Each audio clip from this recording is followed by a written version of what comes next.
Hello and welcome to the 6th day of February 2022.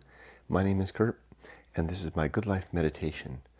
The Good Life Creed is a set of objectives and principles that I've developed over the latter course of my life to help me get by and to live a better life. To borrow from the Stoics, to live a good life. So I do this every morning, first thing when I wake up, to remind myself of what these are, to work on them, to make changes if necessary, even throw things out if necessary, and to think about how I did yesterday and the coming day. So first, last night and yesterday. Yesterday was a Saturday. I had the day off. My daughter's boyfriend Chris is visiting us, and we had a very nice breakfast, the whole group of us, the whole family of us, in the morning, after which point Chris and Emily went off to an adventure in the day. They went off to a petting zoo. Well, Yumiko and I had our weekend shopping to do. So Yumiko and I went down to Temecula. Pardon me. Allergies. Which, as Yumiko likes to say, has everything compared to where we live here in Menifee, which is this town. Excuse me.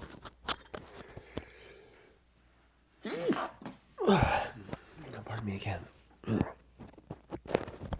This city is so new that it still has that new city smell. Pardon me again. And while we were down in Temecula, we went to, first we had lunch together at a California Pizza Kitchen, which we really like. We were there the last week too. We don't usually go to the same place with 2 weeks in a row, but we really liked our waiter, Angel. He wasn't working, so too bad. But we had a nice meal. We had exactly the same thing we had last week. Boy, are we becoming seniors or what? And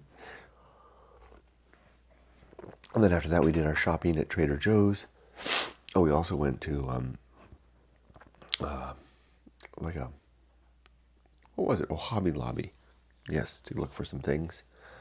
And then we came home, and Yumiko made this amazing dinner. Oh, but before that, I went to Best Buy, and I bought a kind of an impulse purchase, something I rarely do. I don't know if you'd call it an impulse purchase. I've been thinking about it for well over a week and researching it, so I guess it's not that much of an impulse. And I went to Best Buy yesterday specifically to get it, namely because it was cheaper than I could find on Amazon, and they had one. And it was, well, what did I go for? I went for a Sonos 6 home audio system, a beautiful speaker now that sits at the bottom of that rack of books, these shelves over here. It will be right behind my computer when I'm working, so I can listen to music and have music, beautiful music, rising up from behind me. The Sonos purchase, pardon me again, was an interesting one in my life. The Sonos company is a very big company now, worldwide company. It's a fantastic line of products. I think they're up there with companies like Boys in terms of quality now. They even have a consumer line in IKEA. Anyway,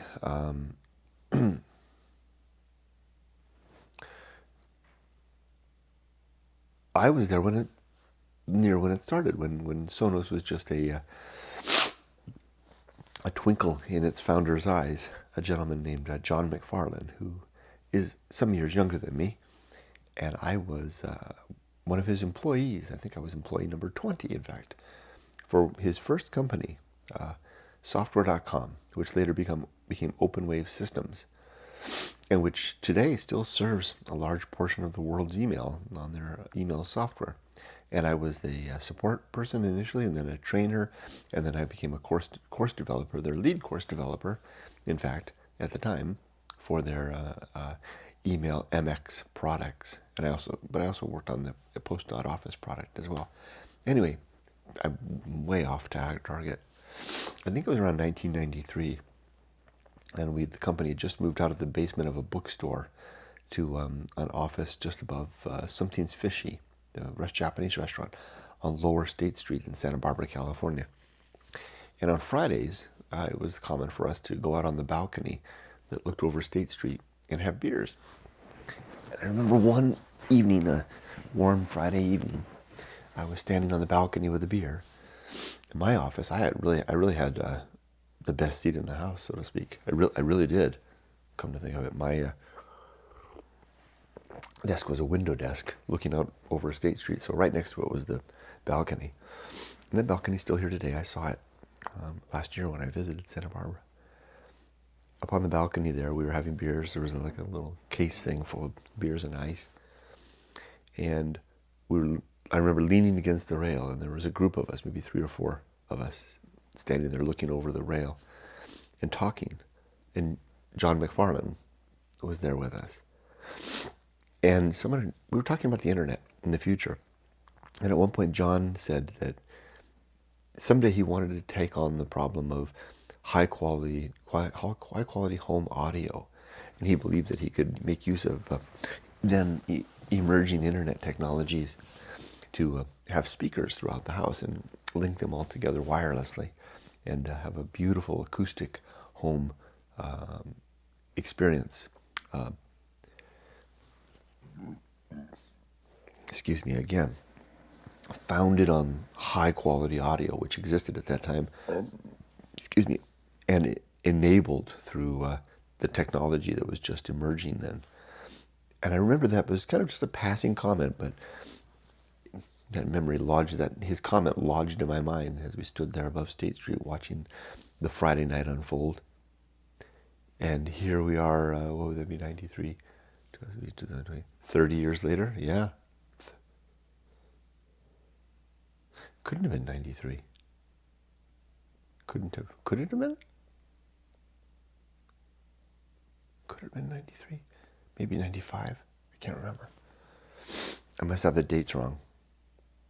Could have been 30 years ago. So anyway, fast forward to today.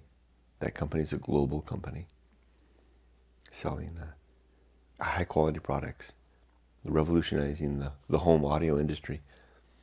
And I'm excited that I got to see John McFarlane's dream from its inception. I wasn't there for the realization, but I get to now enjoy the fruits of that. So that was kind of a fun thing. Now, how about, that's not why I do this. I don't do this Good Life meditation to tell total stories. Although that was one I think that was nice to have a chance to tell. I do this to recount challenges. I had one that I want to talk about, but I want to see if there's any others. I don't think so. The one that happened yesterday was and then after I went out and bought that and set that up, Yumiko made a fantastic dinner. Gee Louise. Really a dinner for the ages. And the 4 of us had a little party here. Really nice time together in the evening. But here's the challenge. During the dinner, Chris and Emily were talking about the theory of evolution of all things. And to my mind's eye, which is, very exciting that they're talking about evolution, to me, one of my favorite topics. And to my mind, they said something and they got a point of detail wrong. And I attempted to correct them. Should have caught myself on that.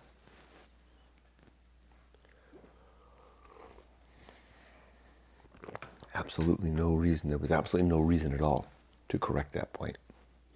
Which led to, as you can probably see, a very small, not an argument in the least, back and forth of maybe 3 exchanges of, I don't think that's right. I think it's here's how it works. Oh no, it is. This is how it works, and this is the reason why it works. And expounding very eloquently, in fact, he was, on why that was, but I still thought that he had it wrong, in fact, backwards. And then I said it. And then finally we kind of found our way to off-ramp that it didn't go anywhere. And I caught myself after that. I was thinking about the principle of public speaking, that I need to add something to the principle of public speaking about how, you know, good conversation, because mostly what that principle talks about is using careful use of words, which I guess covers it. Careful use of words, and felicity, the ability to say clearly what you want to say. But what would it be? Would it be prudence of some sort? It's really, prudence is about communication. What virtue is it that we can enlist that can help us to, even, like, for example, what I'm trying to say is, even if something isn't true, sometimes it's not worth even pointing out, because it's a minor point. It doesn't matter anyway, and it derails the human intercourse, the exchange that's happening. And that's what's happening there. I need to think about that. I'm going to make a note. Oh, let's see. Human intercourse. Sounds dirty. I'm not going to call that. I can't even read that. Okay, so there's that. Otherwise, it was a good evening. I slept really well. So last night, full night's sleep. I'm ready for the day. Let's do the good life. I think I'll do a lightning round this morning, because I spent so much time talking. Spent 12 minutes talking about myself.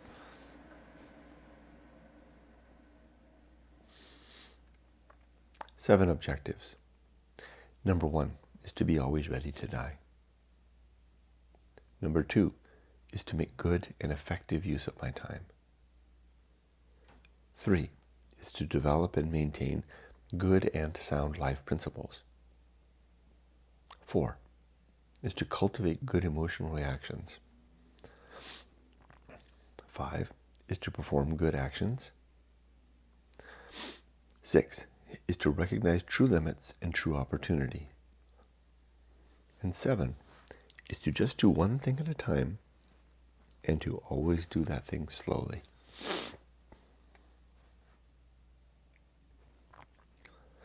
Okay, now 30 principles. Principle number 1 is war. To always be fighting against what I think is true and what others propose is true. 2 is reason and its sub-principles of honesty, objectivity, and doubt, which I use in the pursuit of discovering what is true. 3, the homunculus, the concept of a little man living inside my head, which is my consciousness, which is my substitute for a soul. 4, the Anchorhold, a fictitious little place where the homunculus resides, standing on a rock above the sea.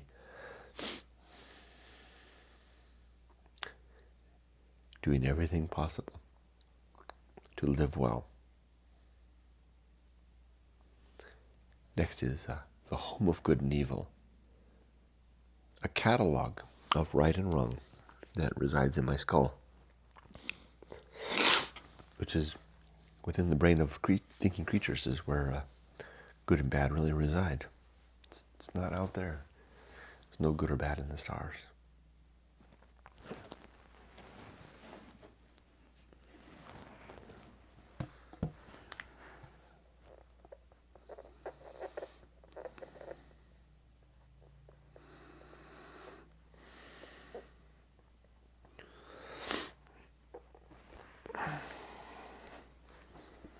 It's handy to have this around to write down thoughts as they come to me. Next is purpose.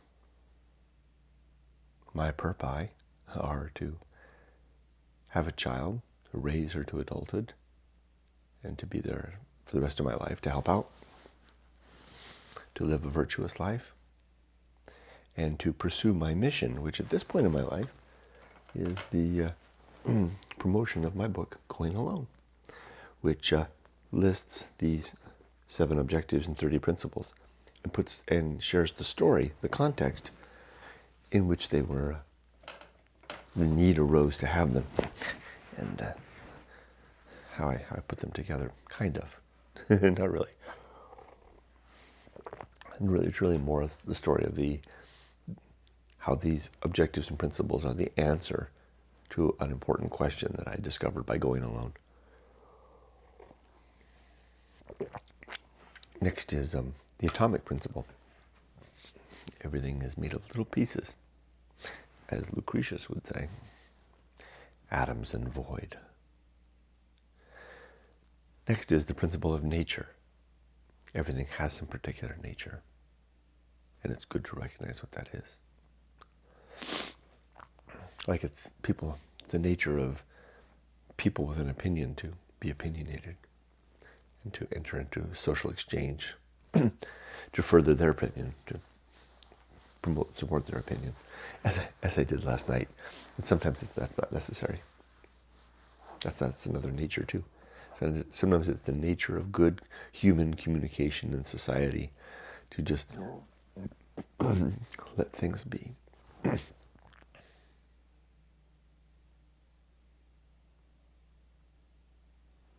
Let things be, that's a good term.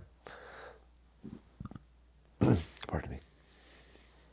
All right, next comes the pirate ride, the hypothesis that free will is an illusion.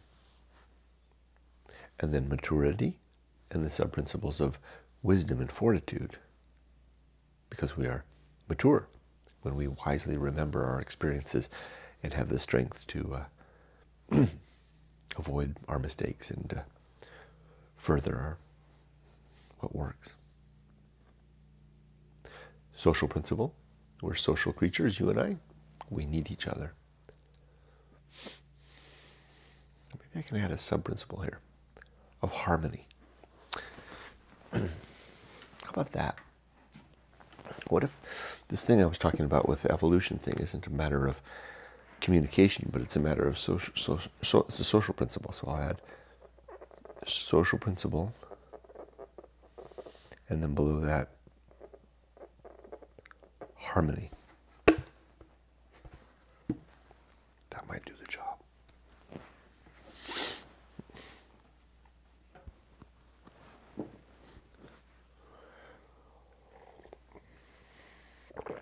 Next comes the principle of public speaking. My reminder to be very careful with what I say, to use few words and deliberate words. Words that are readily understood by my audience, not showing off. To have a great vocabulary, but to use that vocabulary carefully and deliberately. For example, my vocabulary is largely in place so that I can understand the 19th century literature that I so enjoy reading, where they spoke in a more with kind of a degree of eloquence that we don't use anymore. And knowing the words that were more common then is helpful.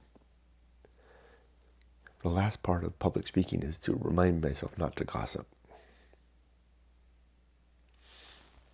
Okay, next comes temperance and the sub-principles of suffering, simplicity, and apathy.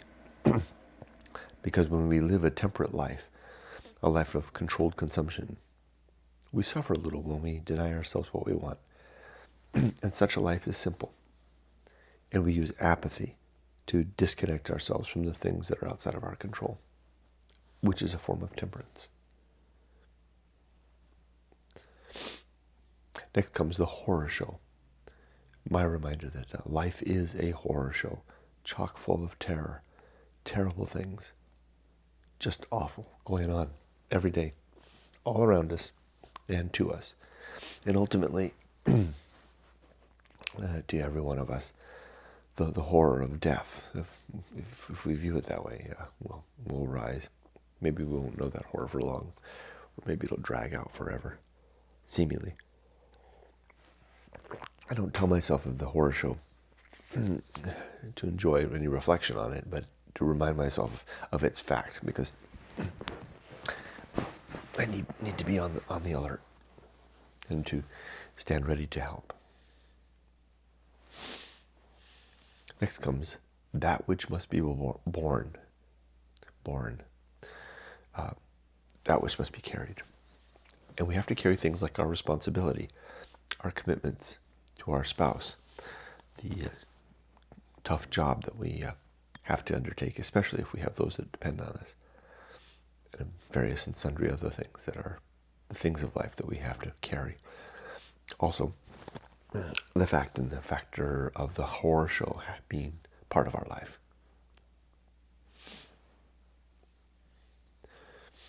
Okay, next comes the Feast of Offal, which is what happens when we've had enough. We spew out our upset into the world, and we soil everybody around us. And then they go on and do the same, perhaps. I don't engage in that feast when I can avoid it, mainly through my own self-control, so that I'm not the provider of such a feast, and also so that I don't consume the upset of others. I take it seriously. I observe it. If I can, I'll help, but I don't consume it and take it personally. At least I try not to.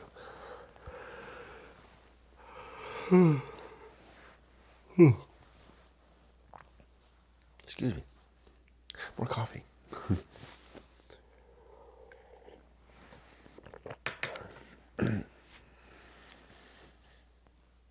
Next comes two principles that go together: distraction and agency in the great indifference. Let's do them in reverse order. Agency in the great indifference suggests that there is no God, that the universe is a howling wasteland. And we don't want to see that, because all that's entailed in that, our mortality, the lack of oversight, and the fact that we're on our own. So we avoid seeing that by doing distraction that keeps us busy and occupied. And these distractions include our job, our families, our hobbies, our whatever interests we have, our pursuits, whether it be politics or community service, and also gossip. Gossip's a great one to keep us distracted from not only the great indifference, but our own challenges in life. So I try not to partake of those distractions to an unreasonable degree, because I want to face the great indifference. That's what going alone means. Going alone to face the great indifference, and then to coming back and reconciling that fact with the world. Doing something about it. Even if we can't alleviate the great indifference, we can formulate ways of living that accommodate that fact. Okay, so that was those two. Next is the best seat in the house. To not want to be anyone else, or be anywhere else, or doing anything else, but to be okay with who I am, where I am, and what I'm doing right now. Next comes maturity. No. The Path of Wildness. Where did that come from? Ghost of Principles Past. Next comes the Path of Wildness, which is a way forward into new life by deciding we want to make a decision about something, to collect the facts, to give ourselves time to think, and then to make a choice. And if we're having a tough time making a choice and we need more time, that's fine. But eventually, let's make a choice. And if we need to, we'll leverage our gut feeling to go for it, knowing all the while that it may be the wrong way. But at least we're moving. Next comes the risk of avoiding risk. The deep level risk of life is not attending to our personal ambitions and needs and dreams. The surface level risk is tracking the insane life of education, job, career, family, marriage, family, home, savings, retirement, and then having our own casket paid for when we're dead. Watch out if you have that longing for something else and you don't do something about it. It'll probably haunt you all your life. It could even make a monster out of you. Next comes the sin and damnation. There are 7 sins in my worldview. 8. These are falsity, being untrue, credulity, believing things too readily, hope, which is simply wanting without acting, faith, which is belief where the fact of our belief is counted as evidence for the belief, superstition, which is a category of belief which is categorized as nonsense. So why do we believe? It's a distraction.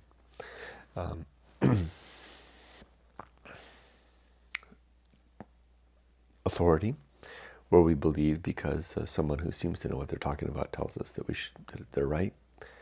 Dogma, where we believe because it's the way that people have always believed.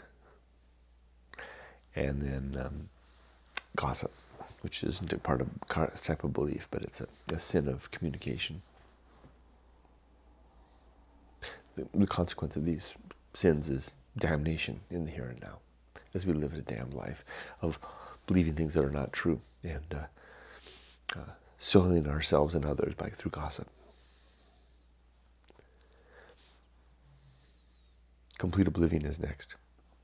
The suggestion that there is nothing to follow after life is done, that death is a permanent emptiness, and that we won't reunite with those we love. And if we can't reunite with those we love, we can't reconcile with any differences that we had during life, and we cannot pursue justice. Because there's nowhere, no when, no how, and no one after death to perform or pursue any of that. Little dog's making himself comfy. Okay, then next comes the great life adventure. One or more marquee events in life to enjoy forward, to become the centerpiece of our life. The thing that defined us. I saw yesterday a World War II veteran. Yumiko and I were at Olive Garden. No, California Pizza Kitchen. Angel wasn't there. And we were enjoying the meal that we had just ordered, the meal we had. And I saw that 2 booths down, there was an old man sitting there, and he had a cap on that said, World War II vet. And I told Yumiko across the table, I said, I see a World War II veteran, or at least someone that's claiming to be, or an at least. And I commented, I said, I haven't seen one of those in a long time. Now, it used to be when I was young that World War II veterans were all over the place. Your neighbor's dad, or maybe your neighbor's grandpa. The old man down the street, mowing his lawn. My boss at one point was a World War II vet. But, we're 77 years in since the end of the Pacific War. So if those men were, and some women were in their 20s, or, at say 20, that'd be 97. So, there's not many of them around anymore. So I commented across the way. I said, Yumiko, I see a rare sight these days. And she can relate. Because although it wasn't celebrated as much, there certainly were World War II veterans in Japan as well, including her great uncle, who I remember very well, and who was an officer in the Japanese army. And when I went to visit them, he took me upstairs and showed me his sword. Very, very humble man he was. Quiet guy. Sure was proud of his garden. Anyway, so you used to be the type that you could actually meet World War II vets and show you on both sides of the conflict and show you their memorabilia and care for gardens. Not so much anymore. That old man sitting in there in California Pizza Kitchen was. He wouldn't tend to any garden anytime soon. He was barely there, just kind of picking his way through out of a wheelchair. And I commented to Yumiko, I said, behind you there's a World War II veteran. I said, you don't see that very often anymore. And I told her, I said, I'll bet this is the last World War II veteran you and I will ever see. Because they put him in his wheelchair when they were done and wheeled him past. And Yumiko and I both looked at him. I know. Some of you were probably thinking, did you thank him for his service? I've never been that guy. I don't like accosting strangers for that. So I missed that opportunity simply because that's not the type of opportunity I avail myself of typically. But I did smile at him as he went past. I don't think he noticed though. He had that long stare. I think he's beyond his great life adventure.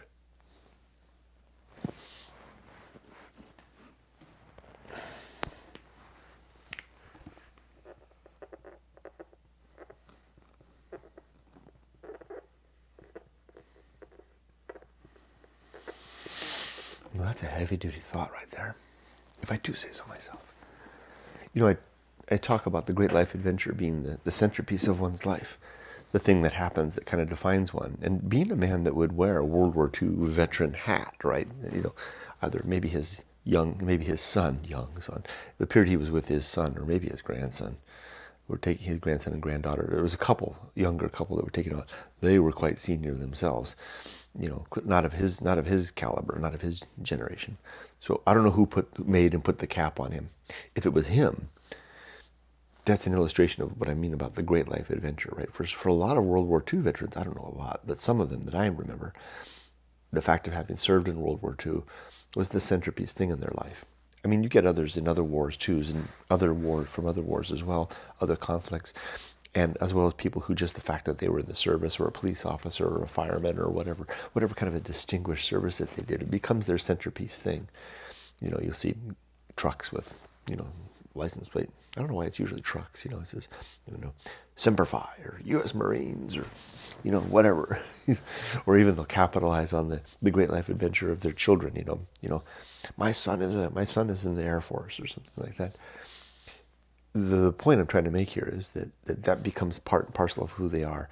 And I could see, for example, and I don't know anything about that man that I saw yesterday, and I don't want to impugn him with my speculation, but I could see how wearing that hat in decades past, if that was his own device, could elicit communication and response from others. World War II vet.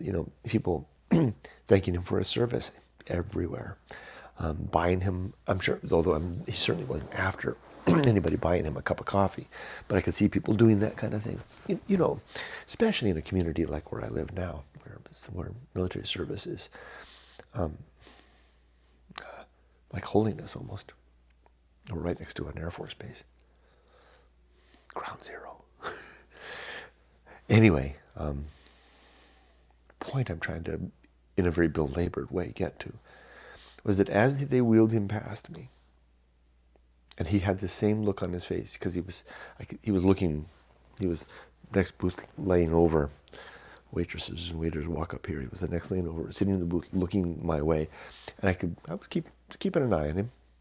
It's kind of like seeing a celebrity. It's like having, The Weeknd sitting two booths down. It's like, Yumiko, it's The Weeknd. He's got the hair. He munched his food, and there was not a word spoke with the young man and woman there. They talked a little bit to one another. Not a word. Just munching. He's got his hat on. World War II vet and a whole stream of like service badges across the top. He had this 1,000-mile stare. And when they were all done, they paid, and the young man, maybe his son, got up, got the wheelchair, moved Dad into it. I'm trying to replicate that stare. They all got their stuff, and they wheeled Dad past. And as they came past me, I looked over at him, and I smiled. Who knows? Maybe if he had turned his eyes to me, maybe I would have thanked him for his service. I wasn't planning to do that, but I've surprised myself before.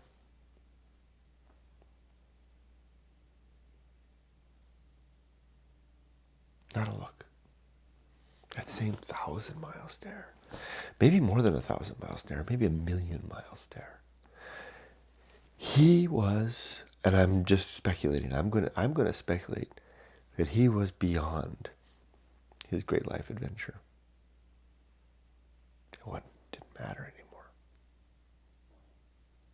If I had accosted him,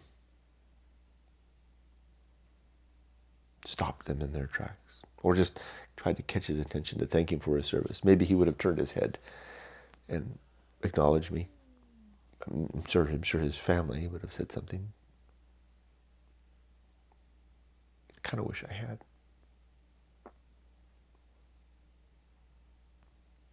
But there's something to that.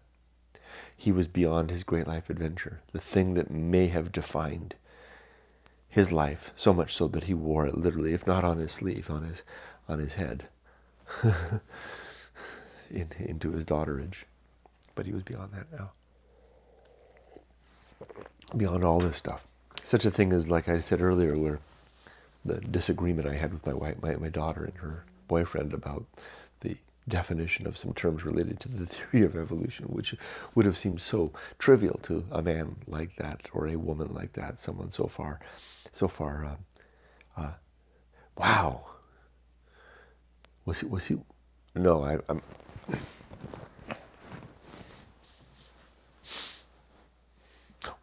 Could he be seeing the great indifference? Is that what he's looking at? Because I do know that it isn't, you don't have to go to the desert to find it. It's all around.